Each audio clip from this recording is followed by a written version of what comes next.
What's going on, fam? We are back with another video, guys, and I just want to do a quick devotion with you today over the importance of the secret place, right? Why we really need to prioritize the secret place. So we are going to be reading from Matthew 25, and we're going to be going over the parable of the 10 virgins. But this is what it says. Then the kingdom of heaven will be like 10 virgins who took their lamps and went to meet the bridegroom. 5 of them were foolish, and 5 were wise. For when the foolish took their lamps, they took no oil with them, but the wise took flasks of oil with their lamps. As the bridegroom was delayed, they all became drowsy and slept. But at midnight there was a cry, "Here comes the bridegroom, come out to meet him." Then all those virgins rose and trimmed their lamps. And the foolish said to the wise, "Give us some of your oil, for our lamps are going out." But the wise answered, saying, "Since there will not be enough for us and for you, go rather to the dealers and buy for yourselves." And while they were going to buy, the bridegroom came, and those who were ready went in with him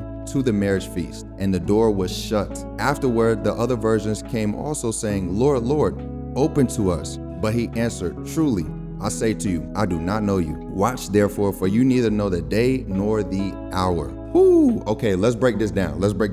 So in this parable, the flame represents our public declaration as a Christian, and the oil represents the time spent in the secret place cultivating intimacy with Jesus. And here's the thing, as a Christian, you can fool people with your flame by the size of your ministry, the worship songs you make, the amount of subscribers or followers that you have, but ultimately, the Father knows who spends time in the secret place getting to know him through having an intimate relationship with his son, Jesus, right? Let's take a look at Matthew 7:21-23. "Not everyone who says to me, 'Lord, Lord,' will enter the kingdom of heaven, but the one who does the will of my Father who is in heaven. On that day, many will say to me, 'Lord, Lord, did we not prophesy in your name, cast out demons in your name, and do mighty works in your name?' And then I will declare to them, 'I never knew you. Depart from me, you workers of lawlessness.'" Woo! Let's keep it 100. There's gonna be Christians who have these huge ministries,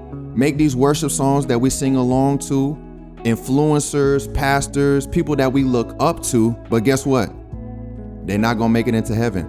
And that's the thing. This is not me saying this, right? This is not me. Don't hate the messenger. This is Jesus's words, right? This is what Jesus is saying. So this is why I urge you to really prioritize the secret place. Spend time in the secret place cultivating intimacy with Jesus. This is how you purchase that extra oil. Because here's the thing, nobody knows the day or the hour of his return. This is why we must be prepared, right? And here's the thing, if you really just start prioritizing your schedule around the secret place, your life will be radically transformed. I promise you, just give it a try. Go to the secret place and buy oil today. Okay, and not just today, continually, every day, we should be going to the secret place to buy more oil. So we're gonna go ahead and wrap it up here. I hope this video bless you. Like it, subscribe to the channel if you haven't already, and do me a favor, put a lamp emoji in the comments below. As always, guys, stay prayed up, stay faithful, stay blessed, and I'll see you in the next one.